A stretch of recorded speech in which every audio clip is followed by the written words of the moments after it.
Tratado Global dos Oceanos, adotado pela ONU em 2023, foi aprovado pelo Senado em setembro, entra em vigor no Brasil. O país se junta a outras nações empenhadas em proteger 2/3 dos mares. O Brasil foi, inclusive, escolhido para receber a primeira Academia Nobel dedicada à sustentabilidade. Professor, o que é esse tratado aí? Porque ele é considerado um marco. Então, Joyce, vamos lá entender um pouquinho sobre esse tratado e principalmente quem é o ator principal, os oceanos, né? Sabemos que nosso planeta Terra é banhado por diversos oceanos, mares, e toda costa de um país tem um limite que é de administração, política, legislação, que são 200 milhas marítimas, ou seja, 320 quilômetros de extensão, e aí daí para frente, alto mar. E aí o alto mar é de quem? De quem são os oceanos? Né? Essa é a primeira pergunta. Os oceanos são praticamente de todo o globo, de todos os povos, de todas as nações. Então, o que o tratado começa a vigorar é justamente nesse sentido de formar uma governança e uma legislação para exploração, regulamentação, estudo de impacto ambiental dos oceanos. Então, basicamente, o tratado começa agora a dar uma luz num assunto que até então era digamos que o mar não era de ninguém, os oceanos não eram de ninguém, mas agora a gente começa a ver essa área que é global, de uma forma global. Então, o tratado é justamente isso. Só para você ter ideia, né? A ideia é que até 2030, 30% dessa área, né, seja protegida. Hoje, só para a gente ter ideia, 1% apenas do oceano é protegido ou tem alguma legislação internacional que proteja alguma parte. Essa área que a gente fala, esses 2/3? Isso, dessa área de 2/3 que fora as áreas costeiras dos países, né, que é a legislação, e o Brasil tem uma área costeira enorme, né? O país é banhado pelo Atlântico, tem uma área grande, né, de extensão banhada pelo oceano. Enfim, então essa parte é isso, os 2/3 é essa parte que é dita assim de todo mundo. Eu não tenho um dono, o dono somos todos nós, é grande condomínio. Então seria área comum nossa. Quem chegar primeiro, e aí extrai o quê desses 2/3? Ótima pergunta. O que você pode extrair do oceano? Na área do alto mar, ou na área que não dita democraticamente cada país ou não, né? Desse limite de 200 milhas. Você pode extrair, por exemplo, das esponjas, remédios, você pode extrair minérios, você pode extrair petróleo, você pode extrair toda uma riqueza que, aliás, nem ainda estudada está.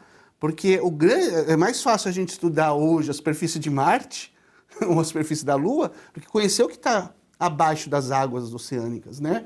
Então, essas riquezas ou todo esse potencial, ele pode ser utilizado por quem ali quiser. E agora vamos começar a pôr uma ordem nesse sentido. Então, a ideia é proteger esses 2/3 aí, que até então quem chega primeiro leva o que conseguir. Está em estudo há uns 20 anos, né, professor, esse tratado. Foi adotado pela ONU agora em 2023. E a ideia é que 60 países, né, façam adesão a esse tratado. O Brasil aprovou esse ano, então já está, né, dentro. Mas até o ano que vem esses outros países devem fazer essa adesão para colocar em prática aí realmente. É justamente isso que você falou. Olha só, demorou 20 anos de discussão na ONU, 20 anos discutindo sobre os oceanos. Agora, o tratado foi escrito, mas ainda não está promulgado. Precisamos ainda de 60 países membros assinarem, e isso está uma estimativa para que ano que vem, né, na ONU, seja assinado. E o Brasil, como alguns outros países, já aderiram e fizeram legislações, né, para a criação, não só para a criação, mas para poder estar participando desse tratado. Enfim, e é isso. Agora a gente já tem regulamentado isso. E o que é importante dessa regulamentação? O que é o coração, né, dessa regulamentação e desse tratado? São chamadas as áreas marítimas de proteção, Joyce. Vamos imaginar o seguinte: o oceano, então, era uma área a ser... Não tinha alguém que protegesse. Sem lei. Sem lei. Exatamente, como os bons piratas na época da navegação, uma área sem lei. Então vamos imaginar o seguinte, agora é como se fosse um parque. Mas como criar um parque no oceano? Entende a conotação? É alguma coisa que a gente nem vê, tá tudo ali embaixo. Mas a biodiversidade que há lá embaixo, as riquezas que há lá embaixo, então o que o tratado traz de principal? Criar áreas de proteção, áreas marítimas de proteção, aonde eu tenha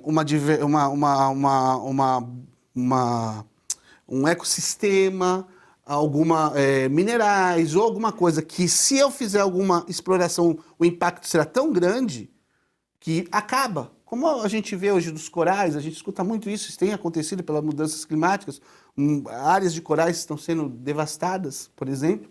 Então essas áreas passam a ser protegidas. Então há necessidade agora de estudos ambientais, impactos ambientais, para que essas áreas agora sejam protegidas. E além disso, o que o tratado traz é uma coisa muito interessante. Vejam, eu vou explorar alguma coisa que está na terra de todos nós. Então um país vai lá, determinado, e começa a explorar uma determinada riqueza.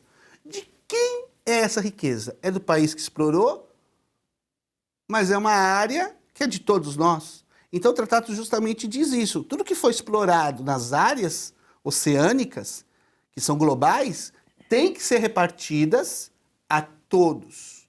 Todos, os países desenvolvidos, países de desenvolvimento, através de tecnologia, dos benefícios. Então isso é uma coisa maravilhosa, né? Se realmente a gente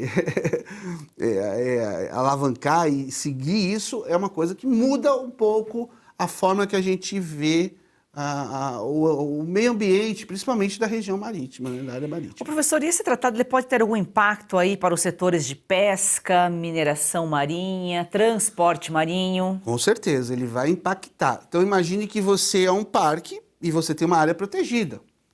Se é uma área protegida, você não pode explorar mesmo as riquezas que estão lá. Então, por exemplo, vamos lá, para a pesca. A pesca, de uma forma geral, é feita em águas internacionais. Então, se aquela pesca for diagnosticada como um impactante para aquele biodiversidade ou para aquele local, com certeza essa pesca vai ser vetada. Mesma coisa para os minerais. Então, se aquela mineração, isso não vai ser um acordo único de um único país, isso vai ser acordo de todos os países, tem que ter todo um estudo, e aí é que está, é uma coisa unida, um estudo de todos. Todos acreditam que aquela área precisa ser preservada. Então os minérios que estão ali também não vão poder ser explorados, então são ser vetados. Você pode explorar o que é seu, dentro desse limite que eu falei de 200 milhas da plataforma continental, que é de cada país, que é países que são banhados pelos oceanos e mares. E para o transporte, que aí é uma coisa que a gente precisa tomar muito cuidado. Hoje em dia, a gente tem uma coisa chamada globalização. E quem é o grande cerne da globalização? São os navios. Tudo que a gente recebe é por navio. Tudo por transporte marítimo. Grandes cargas, China, Estados Unidos, Europa, África, Brasil, né? Se esses impactos chegarem a violar essas ecologias, essas biodiversidades, até velocidade de cruzeiro, mudança de rotas, ou rotas mais inteligentes, rotas que vão impactar menor. Então, na verdade, o que está sendo feito é um ajuste, né? Porque do jeito que está, é como se não tivesse um dono, Joyce. Infelizmente, quando a gente não tem dono, essas coisas, acontece o que tem acontecido desde que o homem começa a fazer manufatura, que é a poluição marítima.